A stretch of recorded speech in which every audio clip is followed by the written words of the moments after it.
Maharashtra B Ed सी.ई.टीच्या मानसिक क्षमता चाचणी म्हणजेच मेंटल ॲबिलिटी टेस्ट या 40 मार्कच्या भागासाठी हे आपलं 5वं लेक्चर आहे. याच्या आधीच्या लेक्चर्समध्ये आपण 2 भाग जे आहे ते कंप्लीट केलेले आहे. त्याच्यासाठी आपल्याला 4 लेक्चर लागले. आता हा 3रा भाग आहे आपला आणि याच्यामध्ये पण आपण 2 लेक्चर करणार आहोत. जे पहिल्या लेक्चरमध्ये म्हणजे आजच्या लेक्चरमध्ये आपण जे सारख्या टाईपचे प्रश्न आहे ना ते एक सोबत घेणार आहोत. त्याच्यामुळे प्रश्नांचे क्रमांक इकडे तिकडे राहू शकतात याच्यामध्ये. आणि जो पुढचा भाग राहील याचा त्याच्यामध्ये आपण फक्त जे घड्याळाचे प्रश्न म्हणजेच क्लॉकचे प्रश्न आहे ते घेणार आहोत. तर मग सुरू करूया आजच्या भागाला. तर आजच्या पार्टमध्ये ना आपण जे सारखे प्रश्न ना सारख्या टाईपमधले ते एका मागोमाग एक घेतलेले, त्याच्यामुळे प्रश्नांचे क्रमांक इकडे तिकडे राहतील. तर सुरू करूया पहिल्या प्रश्नापासून. एका 30 मीटर लांबीच्या कापडातून रोज 3 मीटर कापडाचा तुकडा कापला तर ते पूर्ण कापड कापायला किती दिवस लागतील?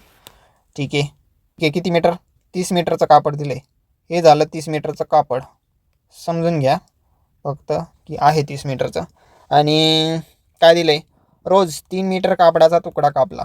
रोज 3 मीटर कापायचं आहे. म्हणजे 3 मीटर तर सर्व तुकडे 3 मीटरचे होणार आहे. म्हणजे जर 30 मीटरचं कापड आहे ते त्याचे 3 मीटरमध्ये तुकडे करायचे. तर टोटल तुकडे किती होतील? 3 10 30 म्हणजे 10 तुकडे होणार आहे. ठीक आहे. आणि विचारलं काय आहे? पूर्ण कापड कापायला किती दिवस लागतील? म्हणजे टोटल जे 30 मीटर आहे त्याचे 3 मीटरमध्ये तुकडे करायला किती दिवस लागतील? आता याच्या आधी आपण एक लॉजिक म्हणून एक फक्त घेऊया की एखादं कापड आहे किंवा काही पण आहे आणि त्याचे आपल्याला 2 तुकडे करायचे. तर 2 तुकडे करायचे तर आपण एकदाच कापतो तेव्हा त्याचे 2 तुकडे होता. म्हणजे 2 तुकडे करायला एकदा कापलं, बरोबर. आता तेच जर आपल्याला त्याचे 3 तुकडे करायचे तर आपण ते 2 वेळा कापतो. 2 वेळा कापलं तेव्हा किती? 1 2 3 तुकडे झाले. म्हणजे 3 तुकडे करायला 2 वेळा कापायला लागतं. मग त्याच लॉजिकनुसार पुढचं पण तसंच राहतं. 4 तुकडे करायचे तर 3 वेळा कापायला लागेल. 5 तुकडे करायचे तर 4 वेळा कापायला लागेल. ओके. मग तसंच जर 10 तुकडे करायचे तर आपल्याला 9 वेळा कापायला लागणार आहे.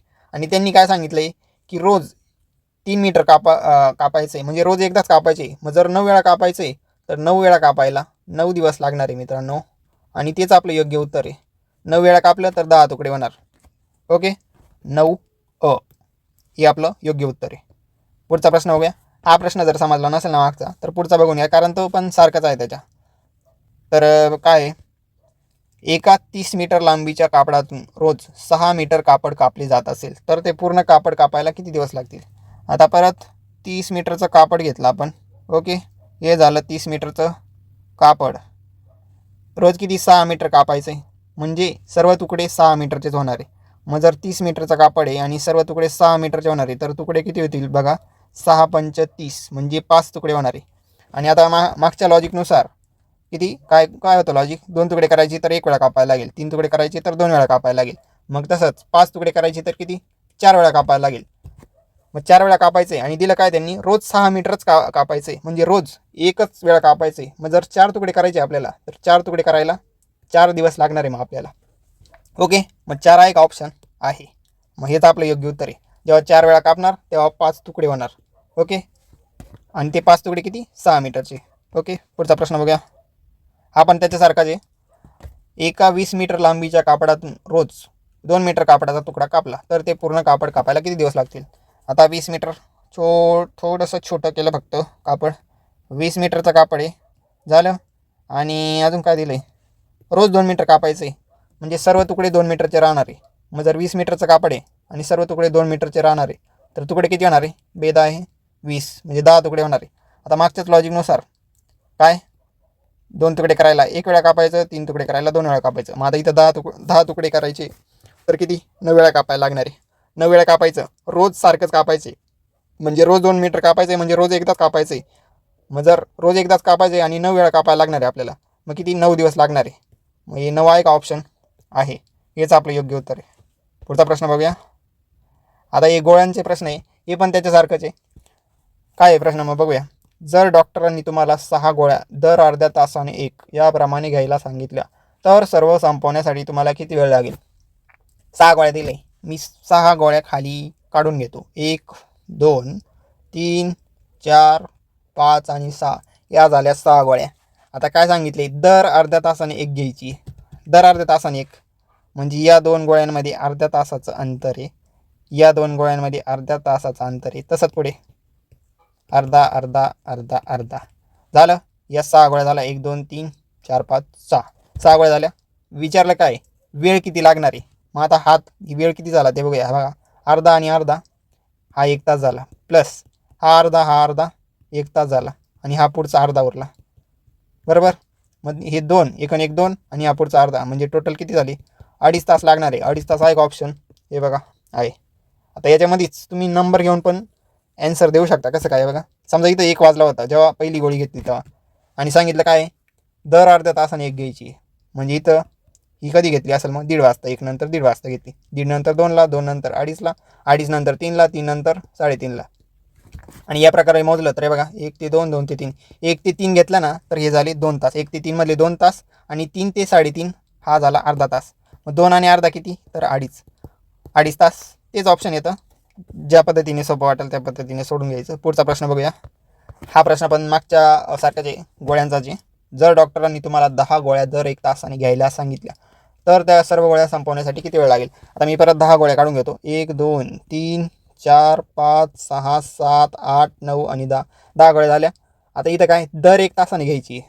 ओके, दर 1 तासाने म्हणजे ना 1 तासाचा गॅप, हे बघा दर 1 तासाने ना, याच्यामध्ये 1 तास गेला, याच्यामध्ये 1 तास गेला, 1 तास 1 तास 1 तास 1 तास 1 तास 1 तास 1 तास झाल्या. 10 गोळ्या झाल्या. आणि किती तास झाले ते बघूया आता मग वरती.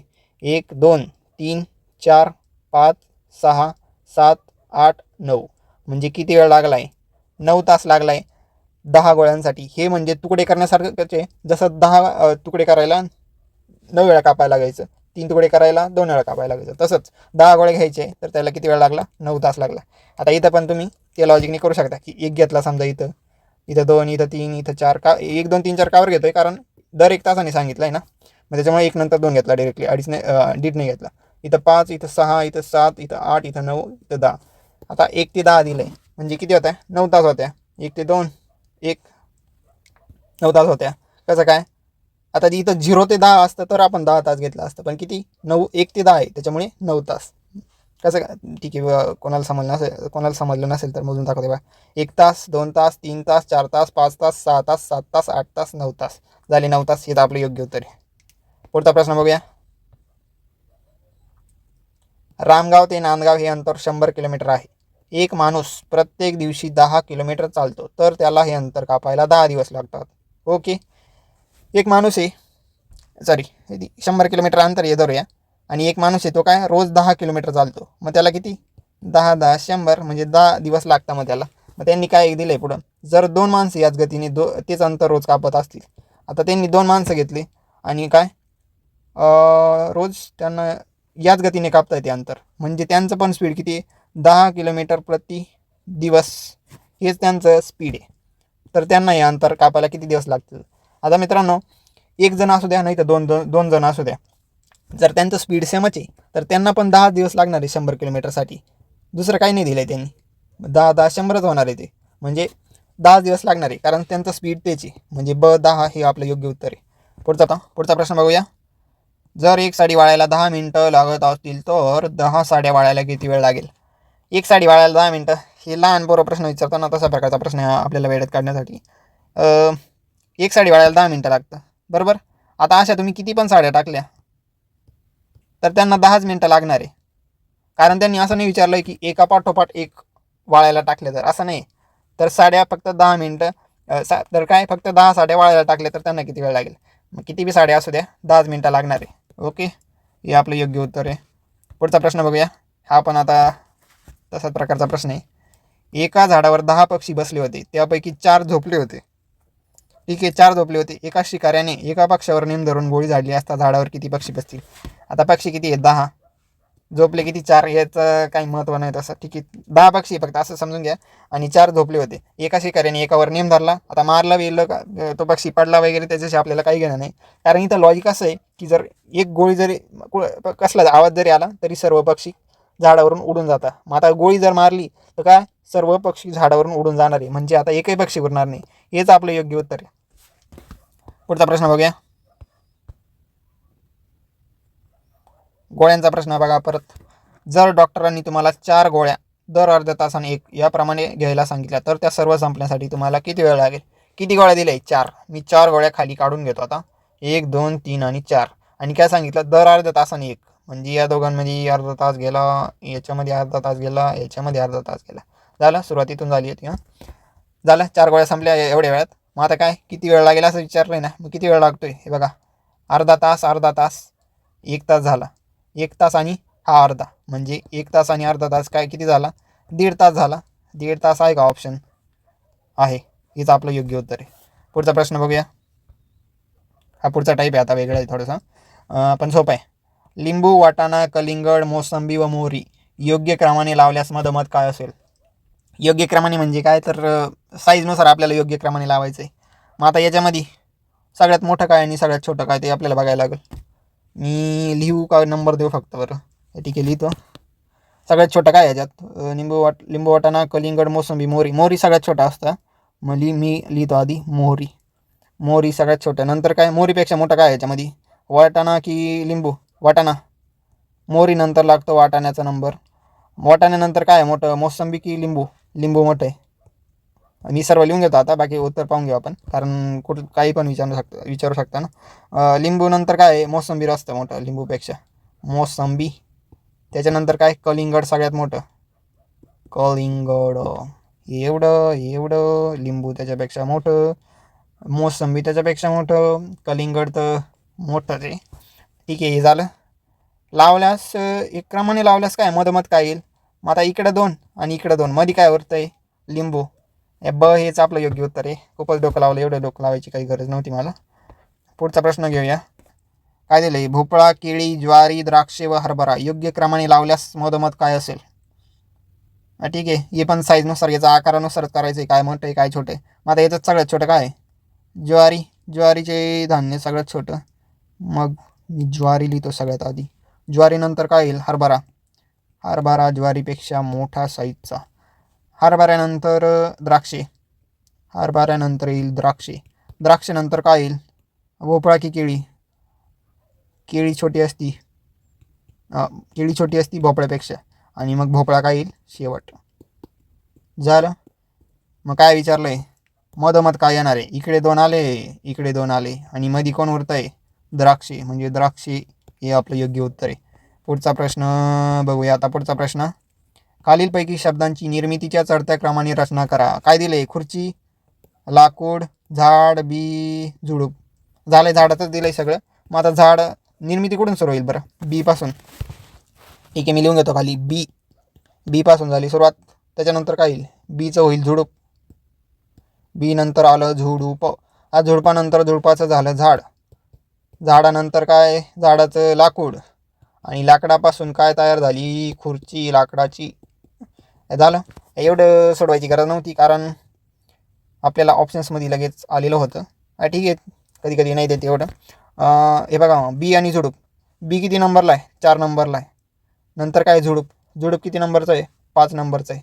झालं. 4 आणि 5 बघा, इथं आणि इथंच आहे. म्हणजे हे ऑप्शन आपण एवढं जरी काढलं असताना पहिले 2, तरी हे ऑप्शन लगेच कॅन्सल झाले असते. मग आता 4 आणि 5 नंतर झुडपानंतर काय? झाड. झाड किती नंबरचं आहे? 3 नंबरचं आहे. मग 3 नंबर इथं. आता 4, 5 आणि 3 हा नंबर कुठे आहे? फक्त क मध्ये, इथं पण नाही आहे. मग हे तर कट होणार आहे. म्हणजे आपण 3 जरी काढले असते तरी आपल्याला लगेच हा ऑप्शन आला असता. पुढचं लिहिलं नसतं तरी चाललं असतं. ओके, पुढचा प्रश्न बघूया. मग खालील जीवांची उत्क्रांतीनुसार रचना करा. उत्क्रांती मित्रांनो कशी झाली आहे? अमिबा सगळ्यात आधी राहील, हे तर तुम्हाला माहितीच आहे. अमिबा अमिबा अमिबा झालं. अमिबा बघा, आता एकच ऑप्शनमध्ये सगळ्यात आधी अमिबा आहे. म्हणजे ऑप्शन तर हाच यायला पाहिजे, कारण बाकीच्यामध्ये कुठंही 3 नंबर हा पुढे नाही आहे. ठीक आहे, तरी आपण पुढचं सोडून बघू काय येत आहे. तर हे बघा, अमिबा निर्मिती कशी झाली? तर हे बघा, आधी जलचर, नंतर उभयचर आणि भूचर अशी निर्मिती झाली. मग त्या क्रमानुसार जर बघितलं ना, जलचर कोण आहे? मग याच्यामध्ये मासा, म्हणजे अमिबा नंतर मासा येईल. आणि जलचर नंतर काय? उभयचर, म्हणजे जमिनीवर आणि पाण्यावर दोन्हीकडे राहणार आहे. मग ते कोण आहे? बेडूक. बेडूक. बेडकानंतर काय? उंदीर, घरात येऊन काही काही खाणार आहे. आणि ठीक आहे, एवढेच आहे ना 4. मग अमिबा, मासा. मासा किती नंबरचा होता बरोबर? 2 नंबरचा. म्हणजे काय? 3 नंबर अमिबा होता, मासा किती? 2 नंबर. मग 2 नंबर लिहिला. बेडूक किती नंबरचा आहे? 1 नंबरचा आहे. नंतर काय? उंदीर 4 नंबरचा आहे. 3, 2, 1, 4 आहे का आपला ऑप्शन? आहे. म्हणजे हेच आपलं योग्य उत्तर आहे. आता ऑप्शन्स कधी कधी असे दिलेले असतात की तुम्ही कट करू शकता, पण प्रत्येक वेळेस दिलं नसतं, त्याच्यामुळे आपण सोडून बघितलं. पुढचा प्रश्न बघूया. खालील वस्तूंची वजनानुसार चढत्या क्रमाने रचना केल्यास डावीकडून दुसरी वस्तू कोणती? वजनानुसार करायची. आता काय काय दिलेलं आहे मग? लोखंडी बादली, कंगवा, भिंतीचे घड्याळ, सायकल आणि हाताचे घड्याळ. हलकी वस्तू पासून सुरुवात करूया. हलकी कोणती मग? आता कंगवा सगळ्यात हलका आहे याच्यामध्ये बघा. मग मी इथं लिहितो कंगवा. कंगवा नंतर काय आहे बरं जड? ठीक आहे, कंगव्याला गोल करून ठेवतो. कंगव्यानंतर काय आहे? भिंतीचे घड्याळ, सायकल, लोखंडी बादली, हाताचे घड्याळ बरं का. हाताचे घड्याळ. एवढ्यावरच आपलं उत्तर निघतंय, कारण त्यांनी काय विचारलंय फक्त डावीकडून दुसरी वस्तू कोणती येते असं विचारलंय फक्त. मग डावीकडून बघा ही आली पहिली, ही आली दुसरी, म्हणजे हाताचे घड्याळ हे आपलं योग्य उत्तर राहील. तरी पण मी आता पुढचं लिहून घेतो. हाताचे घड्याळानंतर काय येईल? हाताच्या घड्याळानंतर येईल भिंतीचे घड्याळ. ठीक आहे, मी फक्त सांगून बरं ठीक आहे लिहितो. चला, भिंतीचे घड्याळानंतर काय येईल? लोखंडी बादली येईल, त्याच्यापेक्षा जड. लोखंडी बादलीनंतर काय? सायकल येणार आहे. तुम्हाला माहिती आहे सायकल सगळ्यात जड आहे याच्यामध्ये. ठीक आहे, हा प्रश्न इथं संपला. पुढचा प्रश्न बघूया आता. वाढत्या वयाप्रमाणे रचना करून उजवीकडून तिसऱ्या क्रमाने कोण येईल? ठीक आहे, आपण आधी सगळ्यात छोटा लिहू. वाढत्या वयाप्रमाणे करायची. सगळ्यात आधी येईल अर्भक. का बरं? 0 ते 1 या वयामध्ये असणाऱ्या बालिकांना अर्भक म्हणतात. अर्भकानंतर होतो 1 वर्षाच्या पुढे गेला का बालक झाला. बालक नंतर तरुण. ठीक आहे, तरुण नंतर येतो प्रौढ. हे पुढचं सोडवायची गरज नाही, कारण त्यांनी विचारलंय उजवीकडून जो तिसरा येईल तोच डावीकडून तिसरा येईल, कारण 5च जण आहे. ठीक आहे, तरुण नंतर प्रौढ, आणि प्रौढ नंतर काय? म्हातारा. ठीक आहे, आता उजवीकडून तिसरा कोण येत आहे मग? 1, 2 आणि 3 म्हणजे तरुण. आता तरुण कुठे आहे? ड ऑप्शनमध्ये, म्हणजे हेच आपलं योग्य उत्तर आहे. पुढचा प्रश्न बघूया. तो कवी डालडा विकतो हे विधान. तो कवी डालडा विकतो. कवी असला एखादा तर तो डालडा विकू शकतो. ठीक आहे, व्याकरणदृष्ट्या चूक आहे का मग? हे नाही, कारण तो कवी डालडा विकू शकतो आणि वाक्याची रचना पण बरोबर आहे. आणि आता दुसरा ऑप्शन बघूया. हा ऑप्शन तर नाही येणार, कारण तो चुकीचा ऑप्शन आहे. आता काय दिलं आहे? कधीच वस्तुस्थिती असू शकणार नाही, असं आहे का? तर नाही, कारण कवी पण डालडा विकू शकतो ना, म्हणजे डालडा म्हणजे ते तुपाचं नाव आहे ते. आणि मग त्याच्यामुळे कधीच वस्तुस्थिती असू शकणार नाही असं काही आहे का? तर नाही, त्याच्यामुळे हे पण चुकीचं आहे. पुढचं काय? मागील बाजूने वाचल्यास सुद्धा तेच येते. ठीक आहे, वाचून बघूया. मागील बाजूने वाचून बघू. तो कवी डालडा विकतो येत आहे, म्हणजे मागील बाजूने वाचल्यावर पण तेच येत आहे, म्हणजे हे आपलं योग्य उत्तर आहे. ठीक आहे, पुढचा प्रश्न बघूया. एका दिवसाचे तास व अशोक चक्रातील आऱ्यांची संख्या यांचा संबंध काय? एका दिवसात किती तास? 24 तास. आणि अशोक चक्रामध्ये आऱ्यांची संख्या किती? 24. हे दोन्ही पण सारखे येत आहे का कुठं? दोन्हींची संख्या समान आहे, हेच आपलं योग्य उत्तर आहे. मग पुढचा प्रश्न बघूया. रस्त्यावरच्या सिग्नलमध्ये असणाऱ्या दिव्यांचा चढता क्रम आहे, म्हणजे खालून वरती. चढत्या क्रमानुसार काय? सगळ्यात खाली कोणता राहतो? हिरवा. हिरव्यानंतर कोणता? पिवळा. ठीक आहे, आता कलर देण्याचा चान्स आला आहे, मग देऊन टाकू. पिवळा कुठे? ठीक आहे, हा देऊन टाकतो मी. हिरव्याच्या वरती असतो पिवळा, आणि पिवळ्याच्या वरती सगळ्यात वरती कोणता असतो? लाल. हा झाला आपला, सॉरी बाजूला ब्लॅक असतो, पण ठीक आहे. आता हिरवा, पिवळा आणि लाल असा ऑप्शन आहे का कुठे? हिरवा, पिवळा आणि लाल ऑप्शन आहे बघा. हेच आपलं योग्य उत्तर आहे. मग ठीक आहे, आता पुढचा प्रश्न बघूया. आता हा पुढचा टाईप आहे. याच्यामध्ये काय केलं जातं? एकाला दुसऱ्याचं नाव दिलं जातं, मग ती वस्तू कोणत्या कामासाठी कोणती वस्तू लागेल असं विचारलं जातं, ते नाव बदलून. ठीक आहे, मग आता वाचूया. वांग्याला टोमॅटो म्हटले, टोमॅटोला भेंडी म्हटले, भेंडीला कारले म्हटले, कारल्याला गाजर म्हटले, तर भेंडीच्या भाजीसाठी कशाचा वापर करावा? भेंडीच्या भाजीसाठी कशाचा वापर करावा असं विचारलंय. मग भेंडीला त्यांनी काय म्हटलंय ते बघायला लागेल. तर भेंडीला काय म्हटलंय? भेंडीला म्हटले त्यांनी कारले. ओके, मग भेंडीच्या भाजीसाठी कारलं वापरायला लागेल. आता मग कारलं हे आपलं योग्य उत्तर आहे. भेंडीच्या जागी कारलं. पुढचा प्रश्न बघूया. आता त्याच्यासारखेच प्रश्न आहे आता पुढचे काही. जर पेन म्हणजे पिशवी, पिशवी म्हणजे पेन्सिल, पेन्सिल म्हणजे शाई व शाई म्हणजे खोडरबर असेल तर पुस्तक कशातून न्यावी लागतील? पुस्तक कशातून नेतो मित्रांनो, मैत्रिणींनो? तर पुस्तक नेतो आपण पिशवीतून. पुस्तक पिशवीतून नेतो. आता पिशवी ऑप्शन आहे, पण तो करायचा नाही, कारण पिशवीला काय म्हटलं त्यांनी? पिशवी म्हणजे पेन्सिल. मग पुस्तक आता कशातून? पेन्सिलमध्ये न्यायला लागतील, कारण पिशवीला आपण म्हटलं पेन्सिल. तिचं आपलं योग्य उत्तर आहे. पुढचा प्रश्न बघूया. काय? जर पाणी म्हणजे झाड, झाड म्हणजे आकाश, आकाश म्हणजे समुद्र, समुद्र म्हणजे ढग, समुद्र म्हणजे ढग आणि ढग म्हणजे रस्ता, तर विमान कुठे उडेल असं विचारलंय. विमान कुठे उडतं मित्रांनो? विमान उडतं आकाशात. विमान उडतं आकाशात. पण आता त्यांनी आकाशाला काय म्हटलंय? हे बघा, आकाश म्हणजे त्यांनी समुद्र म्हटलंय. म्हणजे आता आकाशाला समुद्र म्हणायला लागेल. मग विमान कुठं आकाशात नाही तर समुद्रात उडेल. मग समुद्र आहे का? ठीक आहे, हेच आपलं योग्य उत्तर आहे. पुढचा प्रश्न बघूया. हा पण त्याच्यासारखाच आहे. जर माणसाला कुत्रा म्हटले, कुत्र्याला मांजर म्हटले, मांजराला उंदीर व उंदराला गाढव म्हटले, तर बुद्धिमान प्राणी कोण असेल? बुद्धिमान प्राणी तर माणूस आहे. बुद्धिमान प्राणी माणूस आहे. पण आता माणसाला काय म्हटलंय त्यांनी? माणसाला त्यांनी कुत्रा म्हटलं. आता काही नाही राहिलं. माणसाला कुत्रा म्हटले आता. मग बुद्धिमान प्राणी तर आता कुत्रा राहील, कारण माणसाला म्हटलं कुत्रा. तर पुढचा प्रश्न बघूया. जर वाघाला हरिण म्हटले, हरिणाला काळवीट म्हटले, काळविटाला सिंह म्हटले, सिंहाला बछडा म्हटले, तर जंगलाचा राजा कोण असेल? जंगलाचा राजा कोण असतो मित्रांनो? सिंह असतो. पण त्यांनी सिंहाला काय म्हटलंय बघा, सिंहाला त्यांनी बछडा म्हटलं. मग आता जंगलाच्या राजाला सिंह नाही तर बछडा म्हणायला लागेल. मग बछडा आहे का? ऑप्शन आहे ड. तेच आपलं योग्य उत्तर आहे. तर मित्रांनो, तर हा पुढच्या टाईपचा प्रश्न आहे, ज्याच्यामध्ये काय विचारलं जाईल की शब्द किती वेळा रिपीट झाले, किंवा मग अंकांची जोडी किती वेळा रिपीट झाली, असं विचारलं जाईल. मग आता त्याच्यामधला पहिला प्रश्न बघूया आपण, जो की काय आहे, पुढील प्रश्नात कोणते अक्षर अधिक वेळा आले आहे असं विचारलं आहे त्यांनी. मग आता कोणते कोणते दिसत आहे बरं? समता, ममत, समता, ममता, मन, नवीन, मळमळ, नमन, नयन, मनन, मम. हे दोनच शब्द, दोन जे अक्षर आहे ना ते पुन्हा पुन्हा आलेले बघा, म आणि न. मग आता मी मोजतो किती वेळा आलेले. किती वेळा आलेले म, हे बघा, एकदा, 2, 3, 4, 5, 6, 7, 8, 9 आणि 10. मग किती वेळा आलेला आहे? 10 वेळा आलेला आहे. म आणि न जास्त आलेले आहे ना. आता न बघूया किती वेळा आलेला आहे. न किती वेळा आलेला आहे बरोबर? न कुठे आता? हे बघा, 1, 2, 3, 4, 5, 6, 7, 8 आणि 9. 9 वेळा आलेला आहे ना.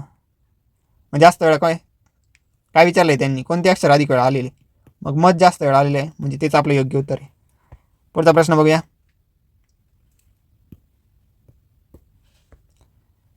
खालील अंक मालिकेत 2 हा अंक किती वेळा आला आहे? 2 हा अंक किती वेळा आला आहे असं विचारलंय. पण त्याच्या मागे पुढे काहीतरी कंडिशन पण दिलेली आहे. मात्र या अंकाच्या मागील स्थानावर 3 हा अंक असला पाहिजे. मागील स्थानावर 3 असला पाहिजे, म्हणजे इकडे 3 असला पाहिजे. ओके. व नंतरच्या स्थानावर 1 नको. पण नंतरच्या स्थानावर काय नको आहे? 1 नको आहे. मग असं कुठं कुठं आहे आता बघा. हे बघा, 3 आणि 2 आहे, नंतर 1 नाही, 1 झालं. 3 आणि 2 आहे, नंतर 1 नाही, 2. अजून कुठे बघा, हे बघा, 3 आणि 2 आहे, 1 नाही नंतर. इथं पण 3 आणि 2 आहे, 1 नाही नंतर. इथं बघा, 3 आणि 2 आहे, 1 नाही आहे नंतर. इथं इथं 3 आणि 2 आहे, पण 1 पण आहे नंतर, त्याच्यामुळे हे नाही येणार, हे कॅन्सल. आता हे बघा, हे 3 आणि 2 आहे, 1 नाही आहे नंतर त्याच्या लगेच.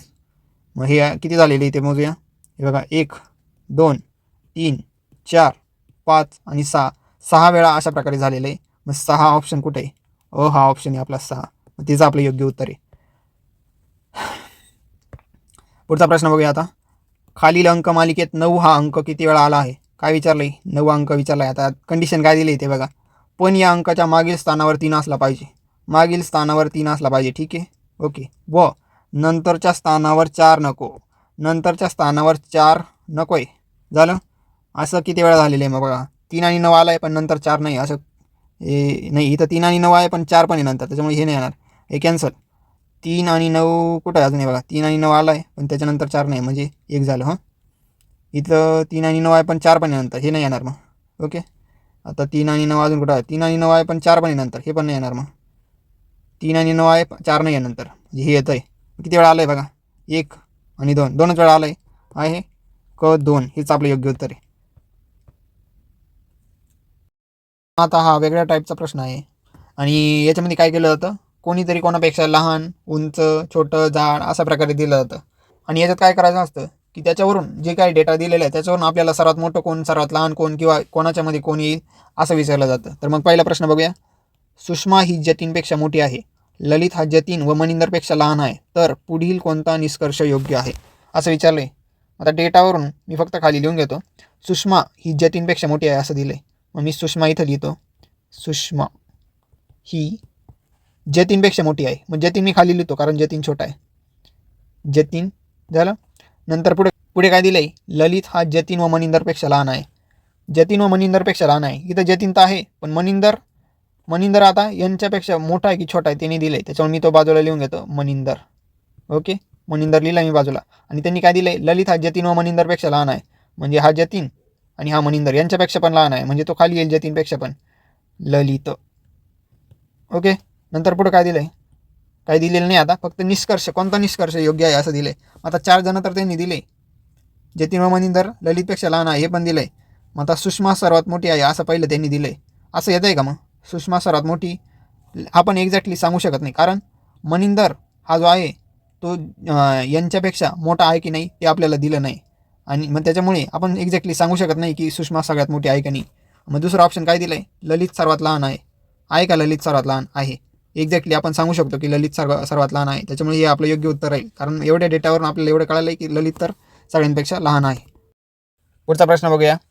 काय दिलं आहे, सुजित सागरपेक्षा उंच आहे, सागर विजयपेक्षा उंच आहे, अजित श्रीकांतपेक्षा उंच आहे, श्रीकांत सुजितपेक्षा उंच आहे, तर सर्वात उंच कोण? मग आता या डेटावर मी काय लिहू शकतो ते बघूया. जे लिहू शकतो ते लगेच बाजूला लिहून घेतो मी. सुजित सागरपेक्षा उंच आहे असं दिलं आहे.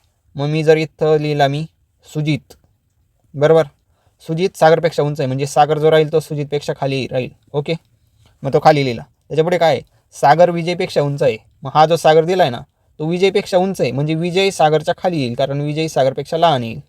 ओके, नंतर पुढे काय आहे, अजित श्रीकांतपेक्षा उंच आहे. अजित श्रीकांतपेक्षा, इथं अजित आणि श्रीकांत दोन्ही पण नाही दिलं आहे आपण अजून, मग इथं बाजूला लिहून घेऊ ते, कारण तिथं रिलेटेड सापडत नाही. मग अजित श्रीकांतपेक्षा उंच आहे असं दिलं आहे त्यांनी. मग अजित मी श्रीकांतच्या वरती लिहिला.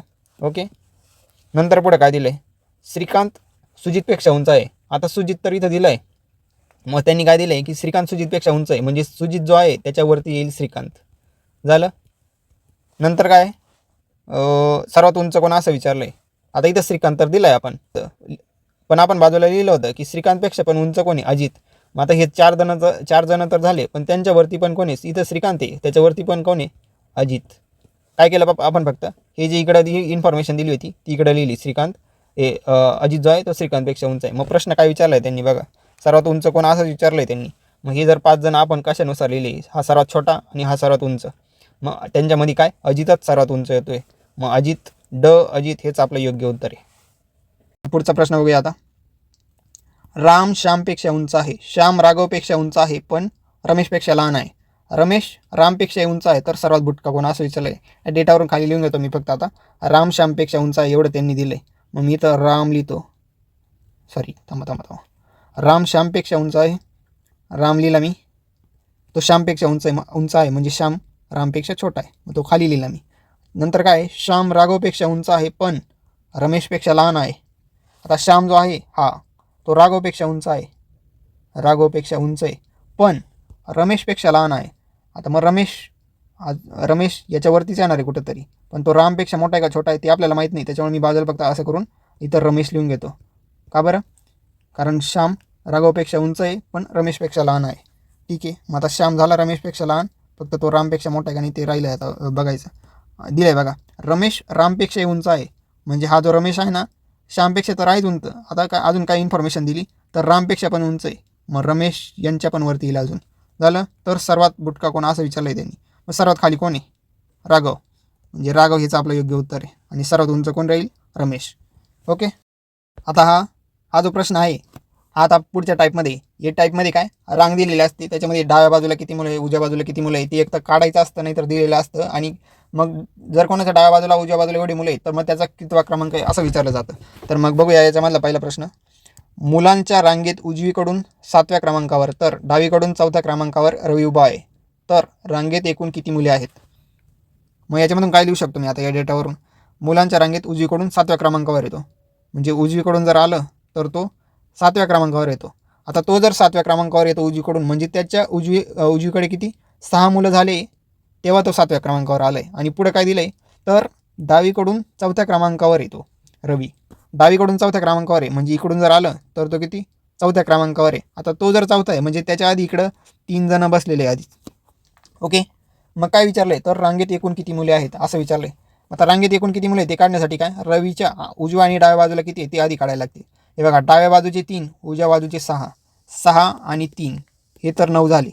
डाव्या बाजूची उजव्या बाजूची, आणि तो एक राहिला, आणि त्याला जर धरलं रवीला पण, तर 9 ने 1 किती होता 10, म्हणजे टोटल किती होतील 10. हे आपलं योग्य उत्तर आहे. पुढचा प्रश्न बघूया. मुलींच्या रांगेत डावीकडून 9व्या क्रमांकावर राधिका उभी आहे. आता मी लगेच लिहून घेतो. डावीकडून 9व्या क्रमांकावर उभी आहे राधिका. मग डावीकडून जर गेलं तर 9व्या क्रमांकावर राधिका आहे. ती जर 9व्या क्रमांकावर आहे डावीकडून, म्हणजे तिच्या आधी डाव्या बाजूला 8 जणी ऑलरेडी बसलेल्या आहे, आणि नंतर काय तिच्या उजव्या बाजूला 6 मुली उभ्या आहेत. हा उभ्या किंवा बसलेल्या आहेत तेच. आता तिच्या उजव्या बाजूला 6 मुली उभ्या आहेत, म्हणजे तिच्या उजव्या बाजूला झाल्या 6 मुली. झालं. 3 मुली उशिरा येऊन रांगेत उभ्या राहिल्या. आता 3 मुली उशिरा येऊन रांगेत उभ्या राहिल्या, मी 3 फक्त बाजूला लिहून घेतो. 3 मुली नंतर आल्या. हां, तर आता किती मुली रांगेत आहेत? आता किती आहे ते काढण्यासाठी आपल्याला आधी किती होत्या ते बघायला लागेल. मग आधी किती होत्या हे बघा. तिच्या डाव्या बाजूच्या 8 आणि उजव्या बाजूच्या 6, म्हणजे 8 आणि 6 किती झाल्या 14 मुली ऑलरेडी होत्या, आणि ती एक, म्हणजे ती एक जर धरली तर टोटल किती 15. बरोबर. तिच्या उजव्या बाजूच्या आणि डाव्या बाजूच्या मिळून 14, आणि ती एक धरून 15, आणि नंतर जर 3 मुली आल्या, म्हणजे या 15मध्ये किती 3 जर ॲड झाल्या तर किती होतील मग 15 आणि 3 18 होतील, म्हणजे 18 हे आपलं योग्य उत्तर राहील. पुढचा प्रश्न बघूया. काय प्रश्न आहे बघा. एका रांगेच्या मध्यभागी अश्विनी उभी होती. ठीक आहे, अश्विनी नावाची मुलगी आहे, आणि ती काय रांगेच्या मध्यभागी उभी होती. नंतर 3 मुली आल्या व रांगेत उभ्या राहिल्या. ठीक आहे, आधी मी हे लिहून घेतो. एक रांग आहे आणि अश्विनी नावाची मुलगी ए, समजा आपण नाव देऊ तिथं ए. नंतर 3 मुली आल्या व रांगेत उभ्या राहिल्या. 3 मुली आल्या व रांगेत उभ्या राहिल्या. मी आता परत 3 बाजूला लिहून घेतो. त्यामुळे अश्विनीच्या उजव्या बाजूला 7 व डाव्या बाजूला 10 मुली उभ्या आहेत. मग आता असं झाल्यावर काय झालं की अश्विनी जे आहे इथं अश्विनी आहे. नंतर काय झालं 3 मुली आल्यावर ते लिहितोय आपण. आता तिच्या उजव्या बाजूला 7, मग आता तिच्या उजव्या बाजूला 7 झाल्या, आणि डाव्या बाजूला 10 मुली उभ्या झाल्या आता 3 आल्यावर. मग तर सध्या किती मुली रांगेत उभ्या आहेत असं विचारलं आहे. मग आता 3 मुली आल्यावर एवढं तयार झालं आहे, म्हणजे तिच्या डाव्या बाजूला 10 आणि उजव्या बाजूला 7. मग 10 आणि 7 किती होतील 10 आणि 7 17 झाली. आता ये तर 17 झाली, पण या 17मध्ये काय ती पण एक धरायला लागेल ना, तेव्हा तर टोटल मुली होतील. मग 17 आणि 1 किती 18 मुली झाल्या टोटल. बरोबर. मग 18 हे आपलं योग्य उत्तर राहील 48व्या प्रश्नाचं. बरोबर. आणि आता हा जो प्रश्न आहे ना खालचा 49वा, तो वरच्याच प्रश्नावर डिपेंड आहे. हे बघा, वरील प्रश्नात 3 मुली येण्यापूर्वी अश्विनीचा रांगेतील क्रमांक कितवा. 3 मुली येण्यापूर्वी. आता 3 मुली आल्यावर काय झालं 18 मुली झाल्या, म्हणजे 18 वजा 3 केलं तर आधीच्या मुली येतील, म्हणजे किती 15 मुली होत्या मग आधी. बरोबर. आणि अजून विचारलं काय अश्विनीचा रांगेतील क्रमांक विचारला आहे. 15 मुली तर त्या, पण अश्विनीचा रांगेतील क्रमांक किती आहे असं विचारलं आहे. मग त्यांनी इन्फॉर्मेशन काय दिली होती आधी बघा, की एका रांगेच्या मध्यभागी अश्विनी उभी होती. मग आधी जर ती मध्यभागी उभी होती आणि टोटल 15 होत्या, हे बघा ही लाईन अश्विनी काय आधी मध्यभागी उभी होती, आणि टोटल काय 1 ते 15 होत्या. बरोबर. आता जर 1 ते 15 होत्या तर मध्ये काय येईल मग 8 येईल. का बरं, कारण इकडं जर ती मध्यभागी उभी आहे तर इकडं 7 येतील आणि इकडं 7 येतील. बरोबर. मग हे 7 आणि हे 7 14, आणि ती 1 15वी. मग तिचा क्रमांक काय राहील दोन्ही बाजूने गेलं तर हे बघा 7 आणि ती 8वी, इकडून पण गेलं तर 7 आणि 8वी, म्हणजे तिचा क्रमांक काय आधी 8वा. तेच आपलं योग्य उत्तर आहे. हा प्रश्न पुढच्या टाईपचा आहे मित्रांनो, ज्याच्यामध्ये काय गोल टेबल जातो असं सांगितलं जातं. त्याच्या आजूबाजूला कोणी बसलेलं असतं, मग ते आतमध्ये पाहून बसू शकता, बाहेर पाहून बसू शकता. आणि काय सांगितलं जातं की हा याच्या डाव्या बाजूला बसला आहे, हा याच्या उजव्या बाजूला बसला आहे, मग याच्यासमोर कोण बसलं आहे, त्याच्यासमोर कोण बसलं आहे, किंवा मग कोण कितव्या क्रमांकावर बसलं आहे असं विचारलं जातं. मग बघूया हा प्रश्न. आता एका गोल टेबलावर 6 मित्र जेवायला बसले होते. 6, ठीक आहे. गोल टेबल आणि 6 मित्र मी लगेच काढून घेतो. आता गोल टेबल आणि 6 मित्र, ती साईज वाढवतो फक्त. हा झाला आपला गोल टेबल. ठीक आहे, काय अडचण नाही. हा झाला आपला गोल टेबल, आणि 6 मित्र सांगितले त्यांनी. मग 6 जर आहे तर बघा मी 6 काढून घेतो. 1 2 3 4 5 आणि 6 झाले 6. आता पुढची इन्फॉर्मेशन काय दिली बघा. बद्री हा महेशच्या समोर आहे. ठीक आहे, बद्री जो आहे तो महेशच्या समोर आहे. मग मी इथं जर बद्री काढला ना, बद्री कोणाच्या समोर आहे तो महेशच्या, मग मी त्याच्यासमोर महेश आहे लगेच. झालं. नंतर काय बद्री हा महेशच्या समोर, तर हरीच्या अजून इन्फॉर्मेशन आहे म्हणजे, तर हरीच्या उजव्या बाजूस कोण बद्री हा महेशच्या समोर तर हरीच्या उजव्या बाजूस, म्हणजे बद्री कोणाच्या आहे, हरीच्या उजव्या बाजूस पण आहे. मग बद्री जर इथं आहे आणि हरीच्या उजव्या बाजूस आहे म्हणजे हरी इथं राहील. बरोबर, हा झाला हरी. हरीच्या उजव्या बाजूस कोण, बद्री. नंतर काय, दीपक हा महेशच्या उजव्या बाजूस तर हरीच्या डाव्या बाजूस आहे. दीपक हा महेशच्या उजव्या बाजूस आहे. ओके, आता जर महेश इथं आहे आणि तो मधी पाहून बसलाय, बरोबर, मग त्याची उजवी बाजू कोणती, ही. मग दीपक महेशच्या उजव्या बाजूला आहे, मग तो इथं राहील. झालं. तर व हरीच्या डाव्या बाजूस आहे का हरीच्या डाव्या बाजूस, ते तर ऑटोमॅटिक आलं आहे. हां, नंतर काय दिलं आहे, कुंदन हा बद्री व श्रीराम यांच्या मध्यभागी बसला होता. कुंदन हा बद्री व श्रीराम यांच्यामध्ये. आता जर बद्री इथं आहे आणि कुंदन जो आहे बद्री व श्रीराम यांच्यामध्ये, मग श्रीराम इकडे राहील. जर श्रीराम इकडे राहिला तरच तर मग हे राहील ना, कुंदन त्यांच्या दोघांमध्ये राहू शकतो ना. म्हणजे हे झालं आपल्या टेबलाची मांडणी. आणि 6 जण झाले काही बघा, 1 2 3 4 5 6 जण झाले. मग आता प्रश्न काय विचारला बघा, दीपकच्या समोर कोण बसले होते. दीपक कुठे आहे बघा, एक मिनटं. प्रश्न काय आहे, दीपकच्या समोर कोण बसले. हा दीपक इथे आहे. मग दीपकच्या समोर म्हणजे कुठं येईल, या साईडला येईल. दीपकच्या समोर कोण बसलं आहे, कुंदन. कुंदन आहे का आपल्या ऑप्शनमध्ये, आहे. म्हणजे कुंदन हेच आपलं योग्य उत्तर आहे. हा प्रश्न समजला नसेल तर पुढचा बघा, त्याच्यावरून अजून क्लिअर समजेल. पुढचा प्रश्न बघूया मग. ओके, काय प्रश्न आहे बघूया. काही मित्र एके ठिकाणी गोल करून गप्पा मारत बसले होते. ओके, गोपाल हा रवी व मोहनच्या मध्यभागी बसला होता. ठीक आहे, मी लगेच लिहू का. ओके, लगेच मी गोल काढून घेतो, थांबा. हा झाला आपला गोल. काही मित्र दिले, आता 6 आहे का किती आहे ते नाही दिले त्यांनी. मग आता मी फक्त इन्फॉर्मेशनवर जे येईल ते लिहितो. काय इन्फॉर्मेशन आहे पुढची. गोपाल हा रवी व मोहनच्या मध्यभागी बसला आहे. म्हणजे समजा इथं मी घेतला गोपाल. गोपालचं काय सांगितलं त्यांनी, तो रवी व मोहनच्या मध्यभागी बसला आहे. म्हणजे इकडं रवी किंवा मोहन राहील असं काहीतरी. कारण त्यांच्या उजव्या बाजूला आहे का डाव्या बाजूला आहे ते नाही दिलं आहे त्यांनी. इकडे रवी किंवा मोहन यांच्यापैकी एक राहील. समजा मोहन इकडे असला तर रवी इकडे राहील, रवी इकडे असला तर मोहन इकडे राहील असं. ओके, आणि मग काय त्यांनी एवढं दिलं होतं की गोपाल जो आहे तो रवी व मोहनच्या मध्यभागी. मग हे रवी व मोहन कुठं पण राहू शकता, पण गोपाल त्यांच्यामध्ये एवढी गोष्ट फिक्स आहे. ओके, नंतर काय, मोहनच्या उजव्या बाजूस शशी बसला आहे.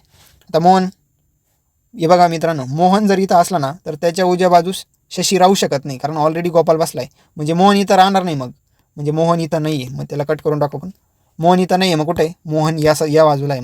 मग जर मोहन या बाजूस असला तर काय, मोहनच्या उजव्या बाजूस शशी बसला आहे. मग आता मोहनची उजवी बाजू ही, मोहन जर इकडे पाहून बसला तर त्याची उजवी बाजू ही राहील ना. मोहनच्या उजव्या बाजूस कोणी, आता मोहनच्या उजव्या बाजूस शशी झाला. त्याच्यापुढे काय दिले बघा, सचिन हा सत्या व रवीच्या मध्यभागी. सचिन जो आहे तो सत्या व रवीच्या मध्यभागी आहे. सत्या आणि रवी. आता इथं रवी तर दिला आहे, म्हणजे काय, सचिन जो आहे तो सत्या व रवीच्या मध्यभागी आहे ना, म्हणजे सचिन इथं राहील. बरोबर, कारण सचिन जर इथं असला तेव्हा तर सत्या आणि रवीच्या मध्यभागी तो राहील ना. मग त्याच्यामुळे सचिन इथं झालं. नंतर काय, सत्याच्या डाव्या बाजूला शशी बसला होता. सत्याच्या डाव्या बाजूला शशी, ते तर आपलं ऑटोमॅटिक येऊन घेतला आधीच्या इन्फॉर्मेशनमधून. झालं. मग काय विचारलं आहे मग त्यांनी, रवीच्या उजव्या बाजूस कोण बसले होते. आता रवी कुठे बघा, रवीच्या उजव्या बाजूस कोण बसले ते विचारलं ना. जर रवी इथं आहे तर त्याच्या उजव्या बाजूस कोण आहे, गोपाल आहे. गोपाल गोपाल गोपाल आहे ऑप्शनमध्ये, गोपाळ लिहिले पण त्यांनी. ठीक आहे, गोपाळ तेच आपलं योग्य उत्तर आहे. पुढचा प्रश्न बघूया आता.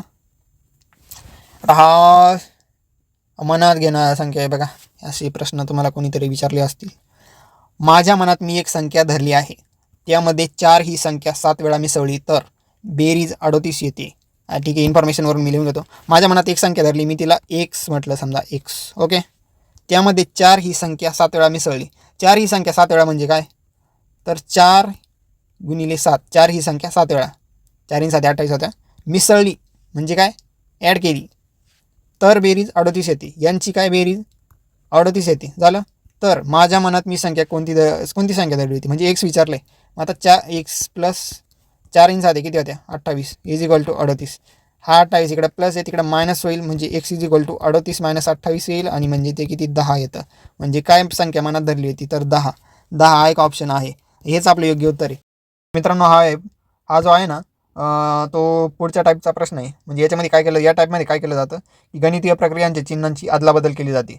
मग त्याच्यावरून आपल्याला कोणतं एक्सप्रेशन बरोबर आहे किंवा मग एखादं एक्सप्रेशन दिलं जातं आणि ते बरोबर आहे का नाही ते आपल्याला सापडायचं असतं. ते मल्टिप्लिकेशन किंवा डिव्हिजन वगैरे काहीतरी सायन्स एक्सचेंज करून. तर मग आता बघूया याच्यामधला पहिला प्रश्न सोपा आहे पण कदाचित वेळ लागू शकतो. आता अशा प्रकारच्या प्रश्नांसाठी एक थोडीशी शॉर्टकट ट्रिक पण वापरता, पण या प्रश्नात ती वापरता येणार नाही. त्याच्यामुळे आपण फक्त साध्या पद्धतीने बघूया.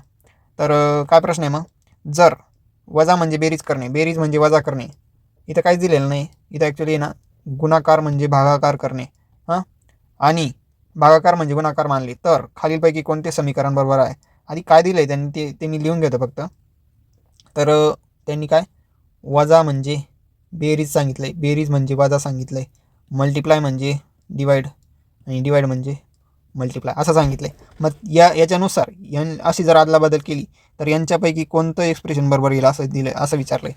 तर मग आता मी पहिल्या एक्सप्रेशनमध्ये अशी अदलाबदल करून बघतो बरोबर येतं का नाही. ओके, मग काय आहे पहिलं एक्सप्रेशन, 30 अधिक 5 आहे, पण मी इथं काय अधिकच्या जागी वजा करायचं का बरं, कारण चेंज करायला लावलं आहे तसं.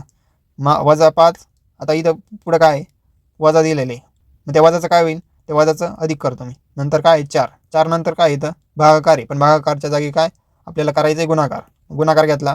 नंतर काय 10, 10 मी जसं तसा लिहिला. नंतर काय गुणाकार आहे त्याच्यानंतर, पण गुणाकारच्या जागी काय भागाकार घ्यायचा आहे आपल्याला. भागाकार झालं त्याच्यानंतर काय इथं 5 आहे, 5 घेतला.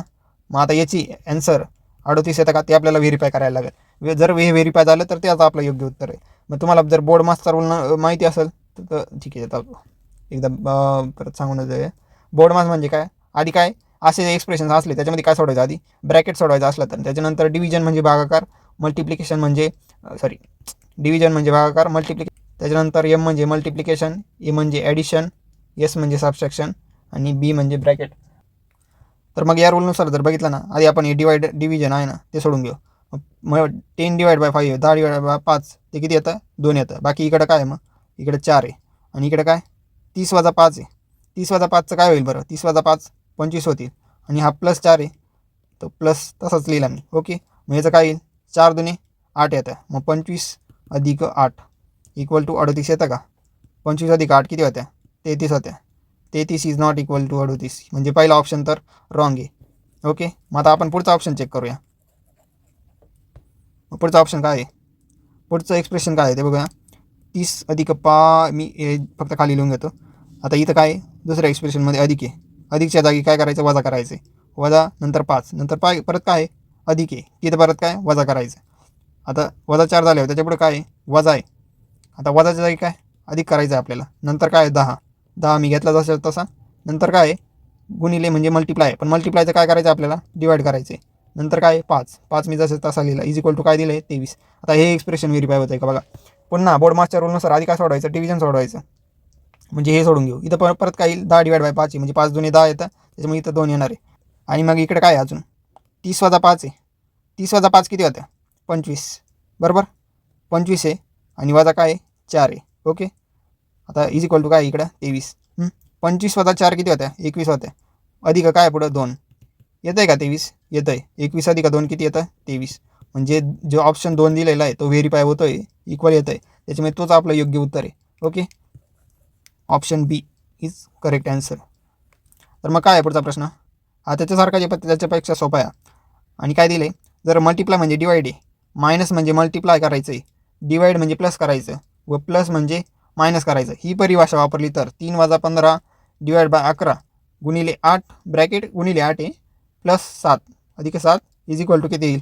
मग आता हेच एक्सप्रेशन मी खाली फक्त लिहून घेतो आणि त्याच्यामध्ये आपण अशा प्रकारे दिलेल्या प्रकारे चेंज करून घेऊ. फक्त काय करायचं आहे मग मी खाली लिहून घेतो. आधी 3 आहे वजा 15 डिवाईड बाय 11 हे कशामध्ये ब्रॅकेटमध्ये गुणिले 8 अधिक 7 असं दिलं आहे. ओके, आणि आपल्याला फक्त काय सोडवायचं कशानुसार बोर्ड मास्टर रूलनुसार सोडवायचं आहे. मग त्यांनी काय दिले, आता काय चेंज करायचं आहे ते बघूया. मल्टिप्लायच्या जागी डिवाईड द्यायचं आहे, मायनसच्या जागी मल्टिप्लाय द्यायचं आहे. आता इथं जर मायनस आहे ना तर त्याच्या जागी काय एक मिनटं, मग आता काय चेंज करायला लावलं आहे त्यांनी, मल्टिप्लायचं डिवाईड करायचं मायनसचं मल्टिप्लाय करायचं. हे बघा इथं मायनस आहे, मायनसचं काय मल्टिप्लाय करायचं, मल्टिप्लाय केलं 15. नंतर काय इथं डिवाईड आहे, पण डिवाईडचं काय करायला सांगितलं आहे डिवाईडचं प्लस करायचं आहे. मग डिवाईडचं प्लस केलं आणि जसं तसं लिहिलं. नंतर काय इथं आहे मल्टिप्लाय, पण मल्टिप्लायचं काय करायला सांगितलं आहे मल्टिप्लायचं डिवाईड करायचं आहे. इथं डिवाईड लिहिलं मी. नंतर काय 8 जसं तसं लिहिलं. आता पुढं काय प्लस, पण प्लसचं काय करायचं सांगितलं आहे, प्लस म्हणजे मायनस घ्यायचं आहे. मायनस घेतलं आणि 7 जसं तसा. आता याचं उत्तर काय येतं ते बघूया. आधी काय सोडवायचं रूलनुसार ब्रॅकेट सोडवायचं. मग हा ब्रॅकेट आधी आपण सोडून घेऊ. ओके, हा ब्रॅकेट जर सोडवायचा झाला तर काय आहे बघा, आधी ब्रॅकेटमध्ये पण आधी काय मल्टिप्लिकेशन सोडवायला लागणार आहे आपल्याला. ओके, मग 15 किती होता, 15 त्रिक होता 45 आणि 45 अधिक काय 11 असेल तसा. ओके, नंतर काय डिवाइड बाय 8 आणि वजा 7 आहे. ओके, आता 45 आधी ब्रॅकेटमधलं सोडून घेऊ. 45 अधिक 11 येतात 56.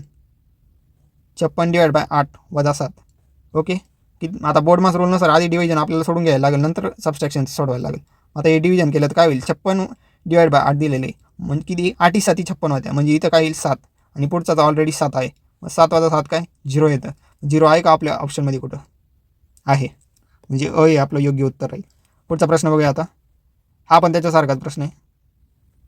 जर प्लस म्हणजे मायनस आहे, मायनस म्हणजे डिवाइड आहे, डिवाइड म्हणजे मल्टिप्लाय आणि मल्टिप्लाय म्हणजे प्लस आहे, असं असेल तर 8 अधिक 2 डिवाइड बाय 4 वजा 2 मल्टिप्लाय 6 + 5 इज इक्वल टू किती येईल असं विचारलं आहे. आता जसं तसं मी एक्सप्रेशन खाली लिहून घेतो, म्हणजे समजायला तरी सोपं जाईल. 8 अधिक 2 दिलं आहे डिवाइड बाय 4 वजा 2 गुणिले 6 + 5 असं दिलं आहे. ओके, इज इक्वल टू काय काय घ्यायचं आपल्याला ते बघायला लागेल. आधी काय दिलं त्यांनी, प्लसचं मायनस करायचं आहे, मायनस म्हणजे डिवाइड घ्यायचं आहे, नंतर काय डिवाइड म्हणजे मल्टिप्लाय घ्यायचं आहे आणि मल्टिप्लाय म्हणजे प्लस घ्यायचं आहे. असं घेतलं तर काय होईल, हे बघा 8 घेतला मी, प्लसच्या जागी काय करायचं आहे मायनस करायचं आहे, मायनस केलं, नंतर काय डिवाइड आहे, पुढं इथं डिवाइड आहे, पण डिवाइडचं काय करायचं आपल्याला मल्टिप्लाय करायचं आहे. मी मल्टिप्लाय घेतलं, नंतर काय 4 इथं वजा नाही, इथं वजाच्या जागी काय घ्यायचं आहे आपल्याला, वजाच्या जागी आपल्याला डिवाइड घ्यायचं आहे, नंतर डिवाइड घेतलं 2 लिहिला, नंतर पुढे काय मल्टिप्लायचं साईन आहे, पण मल्टिप्लायचं काय करायचं आहे आपल्याला, मल्टिप्लायचं आपल्याला प्लस करायचं आहे, मग प्लस घेतला, नंतर काय 6 जसा तसा लिहिला, पुढं काय प्लस आहे, पण प्लसचं काय करायचं आपल्याला, प्लसचं काय करायचं आपल्याला मायनस करायचं आहे, मग मायनस घेतला, -5 इक्वल टू, आता हेच एक्सप्रेशन फक्त काय करायचं सॉल्व करून घ्यायचं. ओके, आधी काय सोडवायचं ब्रॅकेट सोडवायचं. 8 वजा 2 किती येणार आहे, 6 येणार आहे. थांबा 1 मिनटं. मग आता हे काय करायचं सॉल्व करून घ्यायचं, ब्रॅकेट सॉल्व करायला लागतील आपल्याला. आधी 8 वजा 2 किती येणार आहे 6, नंतर काय गुणिले 4 डिवाइड बाय 2 बे 2 4 होत्या, मग इथं 2 येणार आहे, नंतर पुढे काय प्लस आहे, प्लसमध्ये आता परत हा ब्रॅकेट सॉल्व करून घ्यायचा. 6 मधून 5 गेले तर किती उरतं, 1 उरतो. इज इक्वल टू काय इज इक्वल हे इक्वल दिलेलं नाही, तिथं कोण लिहिलं गेलं. 6 2 किती होता 12, आधी मल्टिप्लाय सॉल्व करायला लागेल आपल्याला. 6 2 12 होता आणि आधी काय 1, 12 आणि 1 किती होतील 13 असा ऑप्शन आहे का कुठे, आहे, हेच आपलं योग्य उत्तर आहे. पुढचा प्रश्न बघूया. हा पण त्याच्यासारखाच प्रश्न आहे. जर प्लस म्हणजे प्लस म्हणजे मल्टिप्लाय म्हणजे मायनस आहे, मायनस म्हणजे प्लस आहे असं असेल तर 8 + 3 मल्टिप्लाय 4 - 2 इज इक्वल टू किती येईल असं दिलं आहे. मग जर मी लिहून घेतलं काय करायचं आहे, प्लसचं मल्टिप्लाय करायचं आहे, मल्टिप्लाय असेल तिथं मायनस करून टाकायचं, मायनस असेल तिथं प्लस करून टाकायचं. ओके, हे तर लिहिलं. आता मी खाली लिहितो काय एक्सप्रेशन येते. हे एक्सप्रेशन आधी खाली लिहून घेतो, तुम्ही लिहायची गरज नाही एक्झाममध्ये, मी फक्त समजावं म्हणून लिहितो आहे. 4 वजा 2 इक्वल टू, ठीक आहे, काय दिलं आहे मग, काय दिलं आहे मग आता इथं 8 तर लिहिला, प्लसच्या जागी काय करायचं आहे, प्लसचं करायचं आहे मल्टिप्लाय केलं, नंतर 3 जसं तसा घेतला, नंतर इथं मल्टिप्लायचं काय करायचं आहे, पण मल्टिप्लायचं आपल्याला मायनस घ्यायचं आहे, मग मायनस घेतलं, नंतर काय 4 नंतर काय वजा आहे, पण वजाचं काय आपल्याला अधिक करायचं आहे, मग अधिक घेतला 2, हे इक्वल टू 0 चुकून लिहिलं गेले तसं नाही येते. ओके, आता मग काय ब्रॅकेट आधी सॉल्व करायला लागतील आपल्याला. मग ब्रॅकेट सॉल्व केल्यावर काय येईल बरं, 8 गुणिले 3 किती होतं, 8 त्रिक 24 येतं, झालं 24 येतं, नंतर काय वजा, हा ब्रॅकेट सॉल्व केला तर 4 अधिक 2 किती येतं 6 येतं, मग 24 वजा 6 किती होत्या 18 आहे का आपला कुठं ऑप्शनमध्ये आहे, म्हणजे D18 हेच आपलं योग्य उत्तर आहे. तर इथंच संपतंय, पण पुढच्या भागात आपण घड्याळाच्या विषयीचे प्रश्न घेणार आहोत आणि ते पण फॉर्म्युला मेथड.